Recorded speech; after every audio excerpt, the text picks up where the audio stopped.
Bonjour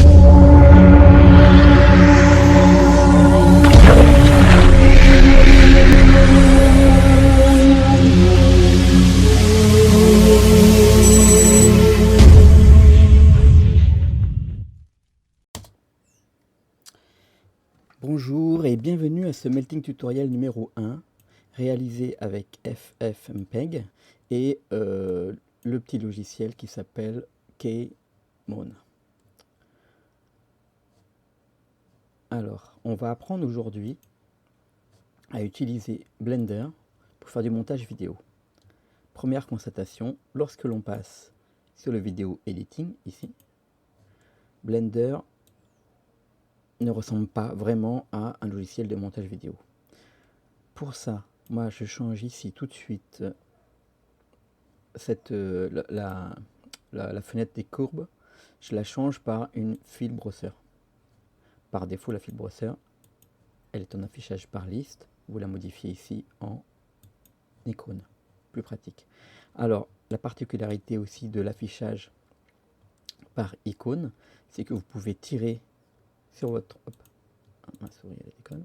Vous pouvez tirer ici sur votre table de montage une vidéo directement pour la regarder.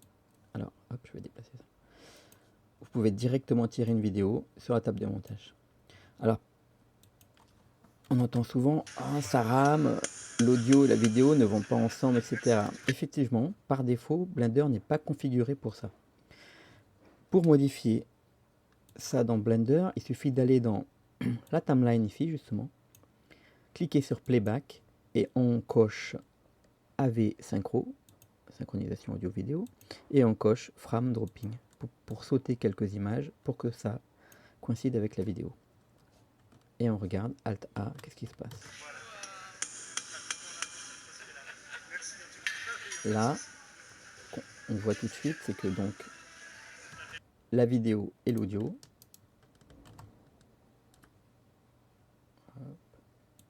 sont synchro. Attends, j'ai dupliqué là. La vidéo et l'audio donc sont synchronisés. Ça saute quelques images. C'est en fonction de votre processeur, hein.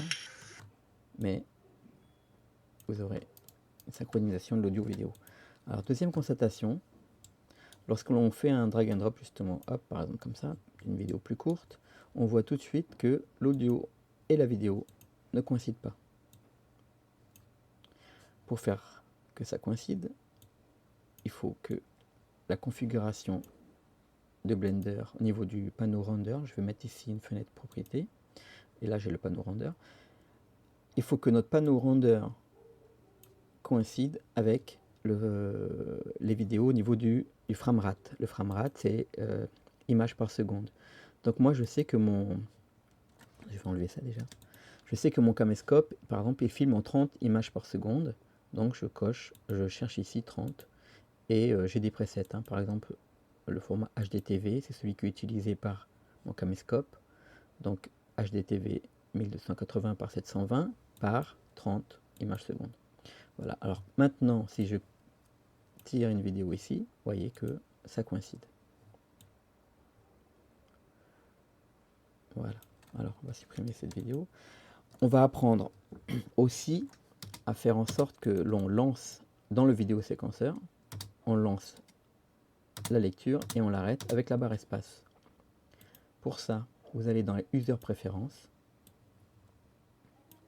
le panneau input et vous cherchez l'entrée séquenceur.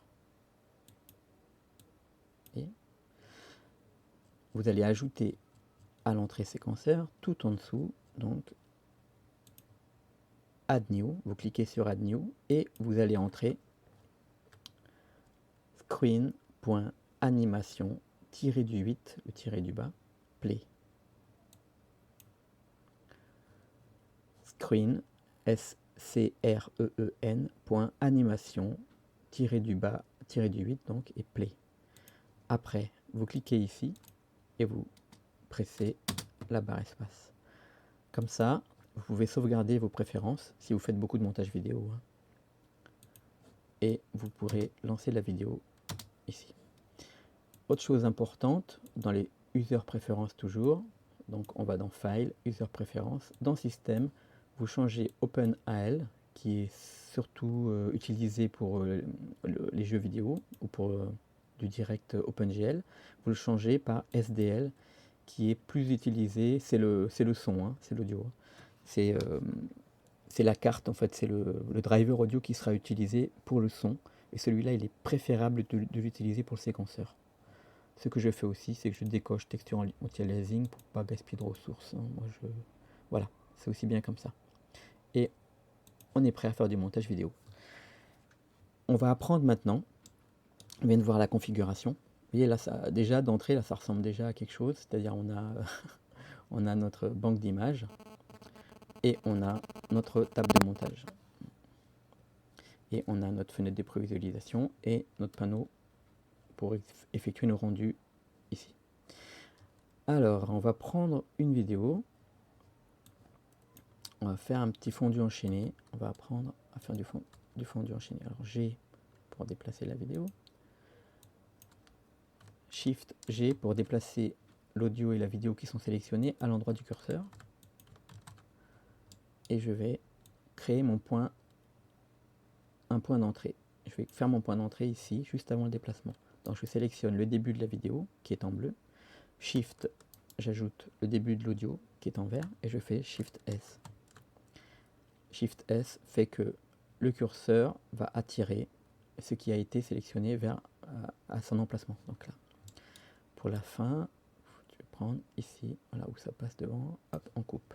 Donc pour couper ici, c'est plutôt que je vais créer un point de sortie de la vidéo, une vidéo out, audio vidéo out. Je sélectionne la fin de la vidéo, mon point de out est ici, je fais Shift S.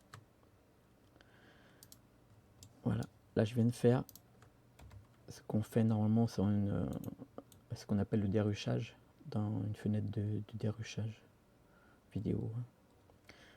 Voilà, voilà, tac, tac, tac. Et maintenant, je vais mettre un petit truc en transition. J'avais trouvé un truc sympa là. Je vais prendre, je crois que c'est ici. Ouais, c'est celui-là. Et hop, il enlève. Donc ça, c'est le point de sortie. Et je sélectionne, Shift S, point de sortie. Voilà. Alors là, je fais à la volée je modifie un petit peu les points de sortie de ma vidéo, hein. Et je vais mettre la fin. Je vais trouver cette partie-là intéressante pour finir la vidéo. Donc je vais prendre à partir du moment où le chien va tourner, hop, juste avant. Et jusqu'au moment où le chien part. Pof, chien de garage. Comme dans tous les garages qui se respectent. On va déplacer maintenant l'audio et la vidéo en entier. Je peux la déplacer avec la touche Y. Hein, ça va, si vous voulez, ça va rester dans l'alignement de la hauteur, hein, pour pas bouger dans le temps. Ou alors, vous pouvez bouger de manière libre, hein, comme ça, avec G. Alors là, tac.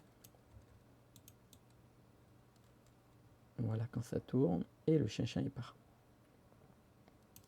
Je vais définir la fin de ma vidéo ici.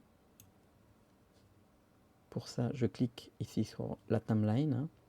Je clique sur la fin, où se trouve mon curseur, CTRL-C, et je mets ça en end pour fin, la fin de mon rendu. On le retrouve ici dans le panneau rendu, le début et l'entrée, hein. Start et end. Voilà. Maintenant, on va apprendre à faire du fondu enchaîné. Alors le fondu enchaîné, par exemple ici, on va faire déjà un fondu enchaîné avec une vidéo noire. Pour ça, je fais Shift A, j'ajoute un strip de couleur. Normalement, voilà, il est là. Je le déplace. Par défaut, il est noir, hein, ce qui est bien utile et bien pratique. Voilà, j'ai un strip de couleur noire et on va le faire un fondu enchaîné entre les deux. Je veux que l'opacité de ma vidéo ici soit au maximum. Donc opacité 1, je rentre le point clé. Et que ici, l'opacité de ma vidéo soit au minimum à 0. Donc je rentre le point clé. Et on regarde tout de suite.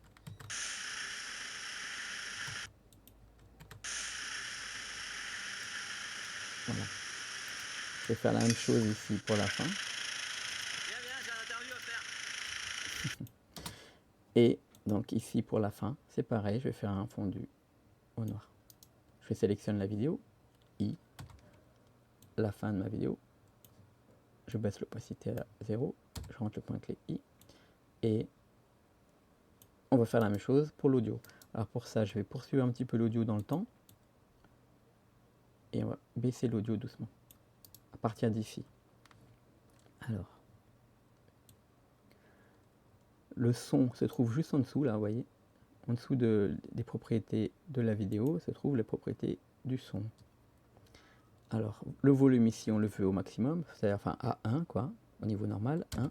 Je rentre le point clé I, et ici, on le veut à 0. Je rentre le point clé. On regarde ce que ça donne.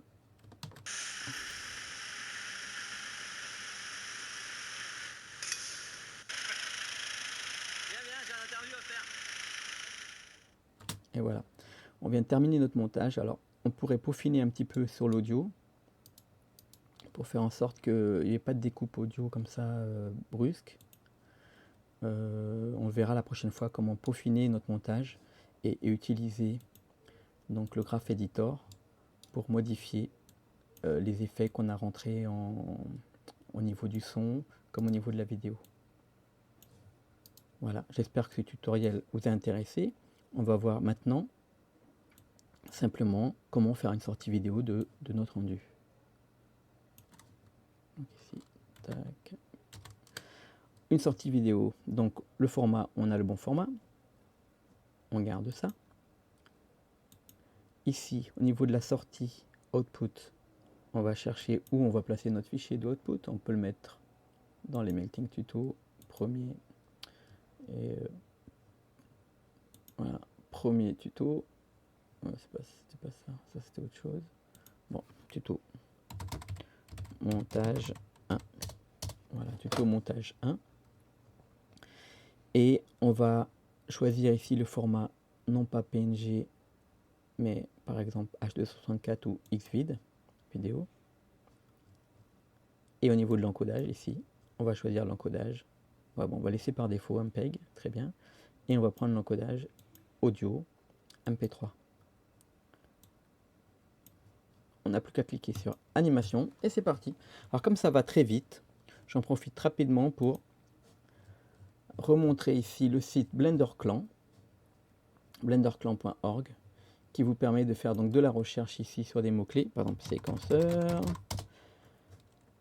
et on trouve plein d'entrées déjà sur les recherches, et on peut faire bien sûr, par exemple ici, tous les résultats concernant le séquenceur, et il y a plusieurs pages, hein.